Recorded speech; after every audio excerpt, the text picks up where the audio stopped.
Wow. What are you guys looking for the match today? What are some things that we need to watch out for? Well, honestly, for me personally, Onic and RRQ, I think the analysts touched on it a bit, but the junglers are going to have a lot to say in this matchup, right? Both junglers being their carries, Albert and also Kyrie. But RRQ, I do believe in M4, they have actually opted to go for still Clay and Skylar to be the main carries of the team, putting Albert as that utility jungler. And speaking of that, here comes the team lineup for our Royal Derby today. Yes, looking at the team lineup right now for RRQ, we got Clay, R7, Skylar, Albert, as well as Vin. Again, looking at all the players, looking at the carries, but we got to look at the setup as well. Vin, a lot of eyes are on Vin. If he wants to go to the Grand Finals, he has to perform today. Now, for Onic, we got Sans, Boots, CW, Kyrie, and Keyboy. And guys, hearing the crowd right now, just looking at the names, everyone is hyped.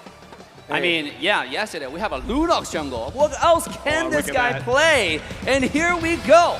The boys are making it to the stadium. For Onic Esports, it feels like every single member was able to pop off yesterday up against the Valley. And if they want to win up against the Kings of Kings here and remain the one true Indonesian king, they're going to have to pull all the stops as they make their way up on the stage, led by the captain, Boots. And ladies and gentlemen, let me hear you in the stadium. It's marching above the skies. Loudon, it's actually Onic Esports. Onic Esports, again, this is going to be one of the match of their lives. All 5 players need to perform. As an analyst, I watched them play, I would say 2-3 different strategies. What are they gonna do to make sure they crumble the kingdom for today?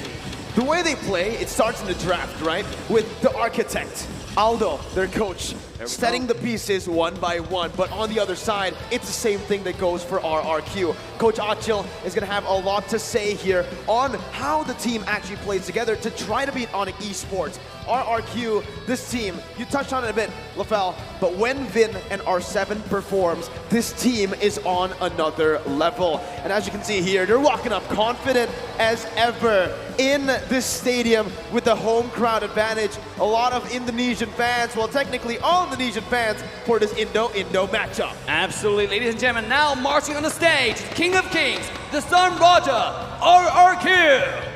RRQ, the King of Kings. Today, they gotta make good of the name. Make sure every single matchup is a winning matchup. The engages has to be great, but the follow-up, we gotta look at Clay. He performed so well in M4. Will he be able to do the same for today? This is their chance to be finally the Kings of Kings, right? Live up to that name. Because again, M1, M2, M3, they participated in every single World Championship, but unfortunately, they haven't been able to lift the trophy. The closest they've been was M1, getting all the way to the Grand Finals before losing to EVOS Legends. I mean, you said it perfectly. Today is a semifinal day. Today is sweat and tears, right? Today is a Royal Derby day. Only one team can make it out and go to the Grand Final tomorrow. 1, and that's it, not 2, right? I mean, 2 will be eliminated out of the 3 teams playing. I mean, the stake cannot be any higher. Yeah, the stake definitely cannot be higher. Looking at both teams, none showing, I would say, almost any emotions in their faces. They're coming in stoic, they're coming in strong with their game faces on. Now, we gotta look at the team head to head. In terms of the shape, it's more or less the same, but look at the turtle control rate for Onic. It's a little bit lesser compared to RRQ, but look at the Lord control rate. It's higher for Onic. Based on the stats here, it looks like RRQ, it will explode faster, but at the later stage of the game, Onic, they will get control. RRQ is a very skirmish-heavy team, right? They really like to go for those early fights, especially around the turtle. That's why you're seeing a bit better of a stat when it comes down to turtle control rate. Thing is, for Onic Esports, they're a bit more dynamic in that sense, where they can go for the skirmishes early on if they get assassins on Kyrie, but they can also play the late game. If they put something on Kyrie on something like a Lunox, if they put CW on something like a Moskov. Here you can see, with the game win rates as well, favoring Onic Esports, but the average kill still favoring RRQ. It shows the different dynamics both teams has to play, and the different dynamics that they've shown here at M4. Absolutely. And now, with two teams getting ready to play the game, let's talk about the win conditions, right? The key to victory, what our two teams need to do in order to get an upper hand in today's matchup. Okay, this one is going to be kind of difficult, but one of their key to victory is to bait Sands to commit and overextend. And I kind of feel like this is one of those things that people don't talk a lot about in M4, where teams, they know not just how they play, but they know how they think. So it's like, okay, this looks like we're in a bad spot, right? Come after me. But then all of a sudden, you get the whole crew behind your back. So this is something that we have to pay attention to. Will Sands take the bait? That's a big question. Because Sans is an instinctive player, right? He doesn't really think a lot. He just does whatever he thinks is right, but he doesn't think. So it's kind of a curveball there. But here we are also going to take a look at the keys to victory for the Indonesian champions. For the Onic Esports, touch the sky by shutting down Skylar. Woo! And that's going to be a difficult task to do, right? Skylar's position is always very, very good. So what do you think right here, LaPhil? I think they can do it, but I'm actually looking at support Kyrie, the ace with everything they've got. Now, is it really a good meta just to like protect your ace? Or is it time to evolve and say Kyrie is our ace, but if you just go after him, then you're gonna leave everyone else open. Right, absolutely. Now let's take a look at an audience prediction. We are here on the desk right here, and to think about what the audience think, what the viewers are thinking of the chances between RRQ and Onic today. I mean, obviously, those two teams have done a lot of homework to know each other better than anyone else in the entire M4 so far. What do y'all think? For the audience prediction? Yes. Am I going to predict the audience prediction? Yeah, oh yeah, oh yeah. Prediction, I yes. think You're young, you can do it. I am young. You're old. Anyways, here, Onic RRQ. Honestly, I think the audience prediction will slightly be favoring Onic Esports here because of just... Really? Yeah, wow, what a surprise. You're local, man. You're local. Hey, first time they met, well, not first time, but last time they met was in the grand finals of MPL Indonesia Season 10. Onic Esports were able to take RRQ down convincingly, 4-1. But RQ has been evolving, man. They have. This M4, they're looking stronger than ever. Looking right. at here, Coach Arcadia, making sure that the way that they play the game is clean. Are we going to see a Lunox first pick today, you think? Nah, That's what RRQ has been doing, though, That's right? what RRQ been doing, yeah, this entire tournament. And ladies and gentlemen, we shall find out the mystery today as the first game of the Royal Derby draft begins. Are you ready? It's time to like, subscribe, and turn the bell to all notification bells. Here we go. Oh, this is going to be a big one here. RRQ on the blue side. First pick. Ban's coming out very fast. Faramis, Fanny, and also the carry taken away. Onic Esports opting to go for the 1-1 and the Joy. Now an option to ban is either the Kaja or the Glue. Do they want to let these two heroes go? Nope, they banned the Glue. Wanting to give the Kaja over to RRQ. Okay, let's try to read the draft because from RRQ, the bans that they have here, Fanny, as well as Carry, this shows that their backline is going to be relatively squishy and they want to have a very tanky front line. Having the Faramis kind of shows that they don't want to be clumped up, but looks like it has been read. Hayabusa here being picked up rather early alongside the Hilda, so not a lot of counters early in the jungle. And Hayabusa is a really good pick. You know, it's Especially taking out from Kyrie. Especially from Kyrie, yeah. and you have the Hilda to compensate that, right, in the early game, to help with the Hayabusa early game farm, to get a lot of vision. And on top of that, Hilda can actually go to her jungle, you know, just trade a lot of HP to get you low. So what do you think about this combo so far? And RRQ to take out Beatrix and Fredrin. I think it's a solid choice here for RRQ, noticing again that the Hilda has been taken away from them. A hero that usually Vin plays to, again, negate or shut that assassin down from the get-go. They go for a Fredrin here, which is a very solid flex pick in the jungle in the XP lane. RQ can utilize this to play around in the second phase, and for the Beatrix, just securing a comfort hero for Skylar here. Also forcing Onic Esports to maybe put some emphasis in the gold lane now that the Beatrix has been picked up. Now, speaking of Beatrix here, let's take a look at a quote from Bong Chan. It looks like there is a possibility that Indonesia will go to the grand final, so they need to be more focused. The advantage of being in the lower bracket allows them to learn many things. What are the many things that I think they learn? Okay, so every single losses, they know that What's this hero works or not. Okay, stop it, Mirko. Hey, I in love M4. you. I love you, but stop it, man. Rafael, What? in M4, What? L doesn't mean loss. L means LaFell. That is No, correct. no, it means learn. Now, okay, going into the draft, I already forgot the question, but I too want to see Indonesia in the grand finals, man. We gotta see both going head to head. But okay, Lilia being picked up, a lot of lane control. This is very good because just in case the Hayabusa does not do well in the early stage of the game, it gives time for Kairi to find angles, and it also gives time to whoever their gold laner is to scale up. So right now, based on the draft from Onic, they are preparing for the worst, but they're also setting up for the best. Absolutely.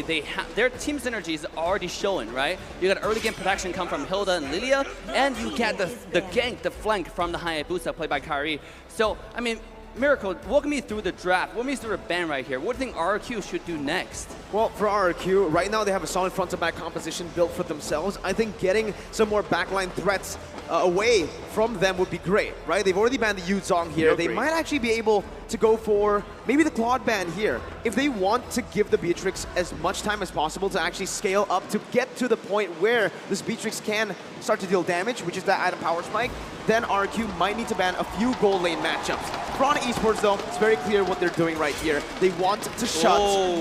Hey, called it. Hey, they want to shut Vin down. Franco, Grok, right? If Vin doesn't get the comfort hero, and remember, we said this earlier, if Vin doesn't perform, RRQ doesn't perform. Now looking at the draft, because okay, look at this, right? Onic, they have the Hilda, they have the Lilia. Does this smell like an early invade? Because again, Lilia, level 1, I'm already strong. Yep. Hilda, I just exist and I'm strong. They're gonna dive in, but diving into the Fredrin, is it a good idea to do that? For them to really execute as well? I'm looking at the EXP lane. What is a very oppressive EXP lane so that they can push 3 people in? You see, the thing about second pick is you can save the EXP lane for the last pick, right? It's a counter pick right now. And here we go. We're actually going to go with the gold lane first, which is going to be the Harith. Like you said, save the EXP lane for later so that he knows what he's really going up against. Because, like you said, Mirko, Fredrin can be flex. Could be EXP. True. Could be jungle. Did you know, is it not local to call him Fredrin? It's pretty local, man, because Frederick's on the desk, not in the game. But hey, RRQ now. They gotta stay focused here, right? Do they want to go for a roll? Whoa, it's a Paquito and a Kaja pick. But for Onic Esports here, honestly, looking at the Kaja and the Paquito, earlier I was thinking about, you know, what hero can Boots really play? I was expecting something like the Lapu, but now that the Kaja's been picked up, you might want to go for something like a Benedetta, a bit more room to play with. Then you have that eye for an eye as well that can, you know, really stop a lot of the CC coming in from the side of RRQ. Because right now, I think Paquito might be the jungler, right? Yeah. Now, Paquito, if Paquito is a jungler, doesn't have a little bit more early game damage, early game rotation. What are y'all thinking here? I'm looking at the screen and I don't see any of our... Okay, there you go. Okay. Oh, wait. Well, like we said, right? Like we said. Okay, looking at the draft. Whoa. RRQ, they got a pretty beefy front line. They could force fights, but okay, so it looks like Albert will be using Fredrin in the jungle. Whoop. So this is going to be a more tankier build for the Paquito, but going back to my point, this might be a game where we could see a very early first blood, especially if Onic wins the EXP lane. I kind of feel like that's the go sign. It's like, yo, I'm doing good, let's go win. Yeah, and also this is looking like Team Hawk style, right? What is going on? Are we going to have a really early invade? Is Masha going to give up the first lane and just run to her jungle and try to, you know, mess around in your head a little bit? I mean, what is going on here? It's more like Todak, right? Right, what Todak did to Onic Longar, in the group stage. Remember how they beat Onic Esports? Yep. Going into the jungle. I remember. Yeah, I remember that too. It wasn't a fun day for me. The Hilda and the Masha just constantly being in the enemy jungle, forcing those engages and invades. Oh, here we go, ladies and gentlemen. Royal Derby Game 1 as we come to the land of dawn. Are you ready? Here we go. I'm ready. I am ready too. Now I'm ready to see what kind of rotations will they go for, because again, I'm looking at Onic. I kind of want to see them go as aggressive as they can, especially once Kairi gets level 4. I want to see how he can really impact the lanes. Huh, you're right. But early on already, you can already see Keyboy in the enemy jungle, putting some more pressure down. Even though Fredrin's not there yet, Albert's going to take some time, but this is why I really like this matchup. Lilia versus Yve in the mid lane for the Lilia. It's because in terms of poke, in terms of wave clear, Sans is going to have a better time early on. Here comes Lilia. You see, the thing about Keyboy is because he has the shield with the bush, right? He can just go in, trade HP for free, and then when Hayabusa gets the early game farm, gets a level 4, it's massacre time, it's assassination time. Yeah, right now I'm actually looking at all the lanes. Keyboy is being very aggressive, but looking at the EXP, it looks like Boots hasn't gotten any kind of advantage going up against R7, and that's kind of like stopping a little bit on their aggression. So it's Keyboy just going in, just seeing where Albert is, and just giving information, not really trying to slow him down that much. Yep, just a little bit of trade on HP, but Skylar is already low though. Hayabusa is on the bottom side, he's looking for something. Again, when we have Assassin in the jungle, I feel like trading on the sideline is always going to be a lose for you, right? Because then Hayabusa can just come in and harvest the kill. You're right, especially with the high and dry, he is going to actually opt to go for the XP lane a bit more, and maybe perhaps the mid lane. But in the gold lane, you can really see a little bit of a skirmish here. CW, Skylar, Vin, and Keyboy just going at it. But obviously when it comes to trades, Harith has the better time. Yeah, looking at all the trades, I'm also looking at Turtle. Turtle will spawn very, very soon. Onic, the way that they're drafting, I want to see how Keyboy as well as Sans is going to like make sure everyone is separated, giving time for Kairi to actually engage alone. Because right now, looking at Keyboy as well as Sans, they're pushing everyone away. This is what I want to see. But R7, will he try to contest this? He's winning lanes, man. Keyboy in the midst of it all here, already invading, buying a lot of time and dealing a lot of damage onto Albert. Kairi able to take the turtle down. Vin with the Divine Judgment earlier on, not really going to be able to find much. That's just one on the board for Onic Esports, and Keyboy is still looking to just invade, being a nuisance in the enemy jungle. I feel like Onic definitely started off with on a really good note, right? They played really aggressive. You can see Keyboy was on Fredrin the whole time. Make sure he didn't even get close to Turtle for the contest. And what a great opening from Onic here. What aggressive opening. Yes, it is a very aggressive opening, but I kind of want to see more. Looking at the items right now, the Hayabusa, I feel like he's just waiting. Okay, now he has the Fury Hammer as well as his attack speed boost. So if he wants to go in, it's still not enough damage. So I kind of feel like the side lanes, they really got to set something up. And Onic, for now, it looks like they're just focusing on farming. So they're looking at the make it. Never mind. R7 goes down. This is the problem with going for a Paquito, a hero that you can kind of say is off meta, right? But technically the Masha is too. Look at Masha just crawling the gold plate. And it's all gone like that. I mean, that's so much gold for Masha right now. I want to see how much farm he has compared to Paquito at this point on R7. Oh, here we go. Look at Keyboy. It's being a nuisance, right? It's so annoying. It is annoying. You're annoying. But right now, up top, CW is taking a lot of damage. Very low. Pops the Savant Force. Jumping back in. Kairi with the shadow kill. Skylar flickers forward to gun CW down. Getting a trade for himself.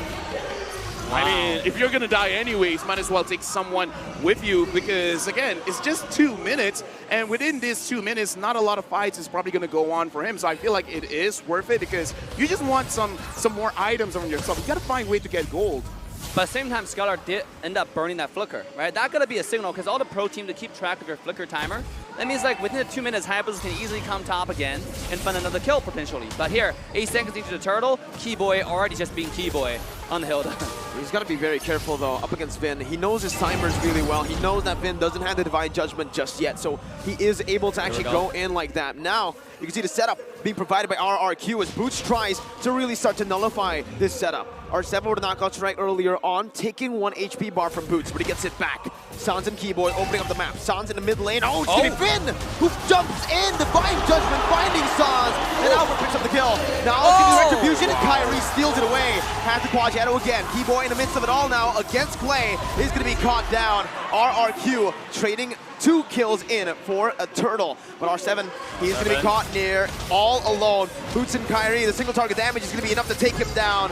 Kairi with a very on-point quad shadow to read that movement out. Doesn't stop there though. CW wants to jump in, but it's a Force again. No Divine Judgment, he steals the purple buff. And it's absolutely worth it now for Onic Esports. Oh, it's definitely worth it because, again, looking at the gold itself, 1.7, but the pressure that they're putting, this is good. Boots is all alone. He's pushing. Right now, Onic, they're dictating the lanes. They're dictating the river. So they are controlling the match. RRQ, they got to respond. Right now, Vin, as the Kaja, it's your job. how do you engage? How are you going to proceed with the fights? Or are they just going to wait it out, make sure Skylar has like, what, 3 items, and then decide to go in? See both sides. Oh, here we go. Gonna be caught down. That's a lot of ultimate burn down. CW wants to dash forward. Not sure about that one. Kyrie. But he is forced to back off. Kyrie now, knowing there's no Divine Judgment, might want to go for something more, but he decides to go for the wiser option, backing up. But I feel like both teams have late game insurance, right? You have Masha. By the way, Masha and Potato, both a little bit off-meta characters, but both can be scary late game once they get those core items. Especially Masha, build full tank, one-shotting Skylar if he finds the opportunity. You know, you have to time the Wind of Nature perfectly, and it's usually pretty hard. With that being said, Onyx ranked first in unique hero use with 34 characters. Wow. I mean, that's something, and one of those characters is the Lunox. Looking at the game right now, RRQ, it does seem like they want to pressure the goal lane. They want to make sure that they get some structures for themselves so that not only do they get goal, but they also need map pressure, because the thing about Akaja is you're the more scariest when no one sees you, and the way that you make sure no one sees you is less turrets, more bushes. So for now, RRQ, they need to set the map in their own favor. But it's also really hard, right? Because, I mean, Hilda's always on your face. Now, how do you stay hidden? Oh, here we go. Finn for Divine Judgment on the CW. Kimo's going to be caught in the real world inflation as well. Alfred knocks him up, picking up that kill with the Appraiser's Wrath still intact. He did not use that Appraiser's Wrath. Onic Esports still desperately trying to save this tier 1 turn from going down. Boots going to be shredded down, but it's going to be Kyrie jumping in onto R7 for the Quad Shadow. Jumping back out. That cannon in the mid lane is going to be taken down here as Onic Esports are able to disengage, but that 2,000 gold lead is slowly but surely disappearing. They feel like Onyx getting this objective, but at what cost, right? Every time they get a turtle, they lose 3 kills. And this time, not only they lose 3 kills, they also lose a lot of HP in the mid-tier 1 tower as one of the most important objectives on the map. Hey, they lose it because of Vin, because we talked about it. Vin, he has to engage because everyone else, you got that, that's cool. Kyrie is looking at Clay and he thinks you're cool. Oh, that's a shadow kill over to Clay. The RNG favors him, but Clay gets out. No flicker burnt. That was really crazy. A good move by Clay, though, saving his resources. And also interesting, Kyrie was saving the Retribution there. You know, you could have used the Flame Retribution to get a lot more damage in. And also, like, because if you don't land a skill 1 Hayabusa, sometimes the shadow kill itself doesn't do that much. Even you can see even on Clay. And if you see Clay also built some tanky item, the tanky boots in early game, I think this is helping him survive a lot. Yeah, looking at the items as well, looking at the Harv already having the Calamity Reaper is already very, very strong. So I kind of feel like if he wants to go for more damage, he's just going for the Holy Crystal, and Kyrie just poking people out. Speaking of items, looking at Matrix, just by having this Blade of Despair is already a huge power spike. He's already building towards the Hunter Strike, right? Yeah. Or maybe even the Haas Claws here early on. That's going to be Kyrie looking for Vin. Oh, that's a very good engage by Kyrie, but it's a very good disengage from the side of RRQ. Onic Esports now collapsing on Albert, but his time connects there in the back line. CW's going to be got down. Skylar is massive as he picks up a triple kill to push Onic Esports back. Dude, with just a little bit of penetration with the Fury Hammer, the Blade of Despair, right now RRQ, they have a very beefy front line. They're just pushing everyone away. Don't touch my Skylar. This is my boy, and my boy gonna take down your boy. True, and when you gotta be really, really appreciative of the reflection time, right? I mean, he was holding the Divine Judgment until Haya jumped in. I was like, okay, this guy's gonna miss it because Hilda jumped in with the ultimate, the power of wilderness. He's gonna get it, this wombo combo, but nope. Look at this beautiful Divine Judgment getting Kyrie. And that is like a split-second decision or action there. Yeah, look at this instant replay. Look at Skylar's positioning. And look at Onic. They're not focusing him at all. He's free hitting all the way through. 9 minutes in right now. They start the Lord and Vin again with the Divine Judgment flicker combo. He finds a pivotal member for this Lord dance. Kyrie gets out. They concede the Lord and RRQ takes the lead. Dude, right now, like I said, RRQ, they've evolved. They've seen the meta. They've understand the meta. And right now, Vin, 0, 1, and 9. An absolute problem for Onic. Not to mention as well, Clay, 1, 0, and 8. He's slowing everyone down. And now, Onic, they're in the back foot. 2,000 goalie for RRQ. And also, I gotta say that, you know, RRQ definitely figured out how to play against Onic, Kyrie, Assassin, right? I mean, they have the Hayabusa. We've seen what Hayabusa can do, but somehow I feel like Kyrie in this game is not being close as effective as when Onic was playing against Echo. And now, if you take a look at the items too, right? The Harith is severely underfarmed compared to Skylar LaFell. Yeah, and you really don't want that to happen, especially with the Lord coming in. This is just an elemental Lord, so Onic should be able to do it, but Vin pushes someone in. Boots already with Thunderclap onto Skyler, who's still going to be able to dash out. Kyrie now into the back lines. Clay's going to be taken low, but he has to flicker to get out. Vin with Divine Judgment, buying a little bit more time onto Kyrie, as that's going to be the Shadow Kill, taking him down. Albert down. Boots in the midst of it all now against R7. Clay pops in the real world relation. Boots going to be able to actually jump in, but that's going to be Skyler who actually takes Kyrie down as well. Skyler is a monster in this game. He does not miss. He even reads out that Keyboy is in the bush, but he doesn't find it just yet. Keyboy now hunting Clay down. Actually goes on to Skyler, but Skyler is godlike. You can try to deal damage to the man, but he will not fall. Excuse me, that's a tank. I would be fine if it did that to CW, but that's Keyboy. He's a tank. Right now it's 1, 5, and 2, but all hope is not lost because there is a good sign coming in from Onic, because in that team fight, CW finally finishes his Holy Crystal. The damage now is going to be real for Onic. You know, just now, before the game started, we're talking about win condition, the key to victory for Onic is shut down Skyler, right? I mean, we talk about how good Skyler usually positions himself. Last team fight, you saw a perfect display of that, you know? This guy, you had a Hilda chasing him, you had Hayabusa chasing him with the Quad Shadow, and somehow he gets away safely and turn it all around and solo killed Kyrie after Kyrie used the ultimate. Skyler is feeling it. He's in the flow state right now. Maybe it's because he's up against the Sky King, and he's Skyler. Exactly. The atas Langit. Sky King, ada Skyler. Oh, here we go. Let's see if that's true here. So far in game 1, it seems like it is, right? Yeah, look at items right now, LaFell. I mean, why don't you go ahead and break it down for us? Here's the thing. Looking at Skyler, he hasn't built his Wind of Nature yet. Once he has that online, it's going to be more and more difficult for Kyrie to do something about this Beatrix. And he just completed it. Yeah. Kyrie just completed the Blade of Despair, but it's not Kyrie's job now. It's got to be CW. So Onic, they got to make sure CW is able to dish out the damage safely, because the Wind of Nature will not do anything against the Harith. True, and also, like, it's going to be really hard for Harith to get the job done. I mean, at this point, if Harith jumps in, CW jumps in, it only takes a, what, like 2 auto attack from Skylar to completely eliminate him? Speaking of that, here comes the Lord, and RRQ once again takes the lead on the Lord. It's free. Onic Esports have no way to really contest for this, but the concealed play is going to come down here. Keyboy decides to go away.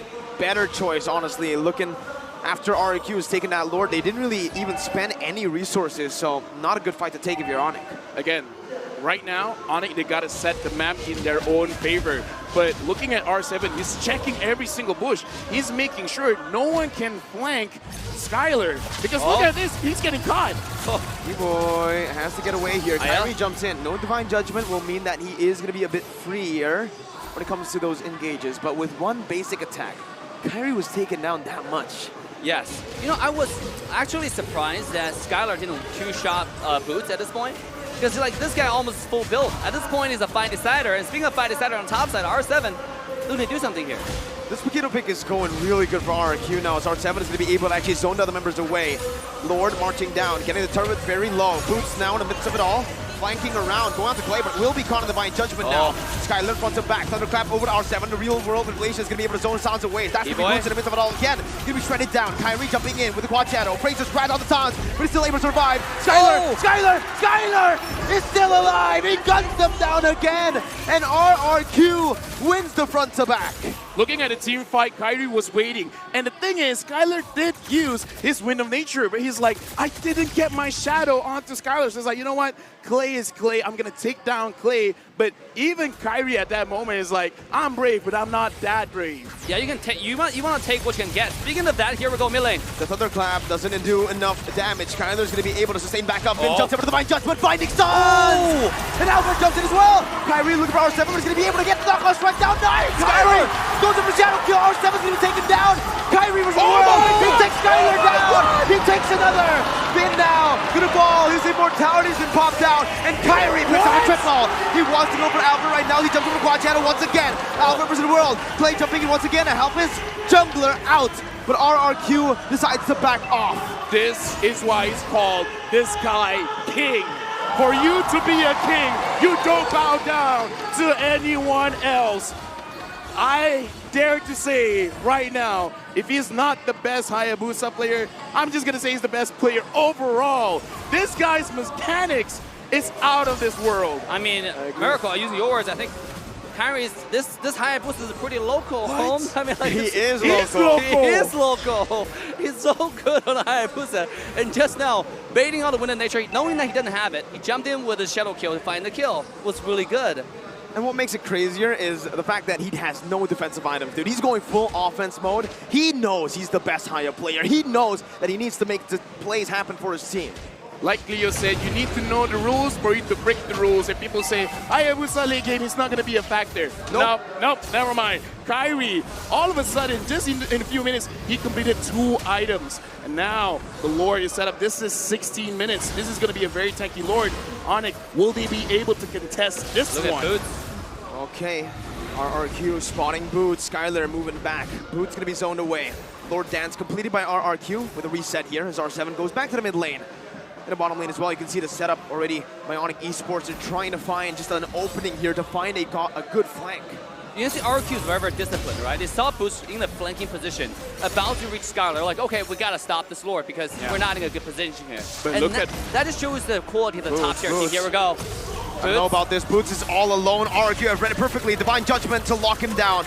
Boots now running away. Baiting out the Divine Judgment is T-Boy T-Boy now. CW. Looking for the flanks with CW. R7 is going to be in that bush. Albert jumps in, knocking CW up. CW is going to be careful here as he pops into the Bond Force. Sans still dealing damage. Kyrie jumps in with the Shadow Kill. Vin's going to be falling down. Unstoppable picked up. R7 is going to fall as well, but he flickers out to safety. Sans with the Winner's Truncheon doesn't have the black shoes anymore. Sans will be taken out. It's a 1-for-1. The roamer for the mid laner. Right now, again, look at Keyboy. Keyboy finds Skylar. Skylar's all alone. Even Keyboy doing a lot of damage. Not as much as Skylar, though. He's here to come and play. And Albert picks up the kill onto Keyboy. The Has Claw and the full effect, right? One SMG auto attack, you're back to full HP effectively. I mean, that's something that you just have to be worried about. Speaking of mid lane. Zaman Force pops in, gonna be able to dash around. Now onto Clay! CW! Now it's the double kill, but Skylar says no. I'm the better gold lane in this match, in this game. Yo, right now, Skylar, he's walking around and he's collecting kills left and right. Boots, Kyrie, you're going up against Skylar. Can you guys do anything? Look at Kyrie, look at Kyrie. Oh, look at the damage coming through. Boots gonna be taken down with nature. There is Skylar, Kyrie! Does he do it? He does not! Albert secures it. Skylar will be able to eliminate the Onic members. Oh my god, what a play. At least an attempt from Onic to try to get a Lord and also try to kill Skylar. Beautiful timing on the Wind of Nature there to keep himself from harm's way. And at the same time, secure the Lord for the side of RRQ. Looking at the items, CW should be strong, but the damage coming in from this Beatrix is not fair. It's like, we gotta change Beatrix over and over and over again, but still somehow Beatrix is like, yo, look at that shot. Look at that sniper shot. Keyboy going up against R7, trying to survive, but the Lord is marching mid. This game looks like it's all RRQ. Oh man, Lord. With the enhanced Lord here, Kyrie still respawning. No purple buff for him. Boots now gonna try his best to actually act as the front line with the Thunderclap now. It's gonna be Kyrie talking down, taken out by Skylar. CW with the Zaman Force, not gonna be able to find anything as Vin jumps in with the Divine Judgment, finding CW. It's a double kill for Skylar. It's a triple kill for Skylar here as it takes Keyboy down and they secure game number 1 in the Royal Derby. Oh my god. RRQ, man. Skylar ending the game 17-7. Wow. KDA. I mean, he's probably going to be MVP, but let's talk about the scoreline again. 17, 1-7. Some people aren't even this old yet. You're right. 17 kills in a lower bracket match all the way for, this is top 4 by the way. Top 4. They're up against the Indonesian champions. Up Skylar against was able to Onic. do that. Now, all I can say is RRQ did their homework today, right? They come in. They did way more than their homework. more They than did homework. extra task, the extra They went credit to as well. tuition. They Went tuition as well, yeah. I know, they had a secret tutor session as well, right? That was absolutely insane what they did there. The contra play by Win, the reflection time, we'll talk about that so quick, so fast. What a play. Skylar's perfect display of skills. RRQ draws first blood. I mean, going to the next game, I only have to think about, okay, do we still go with...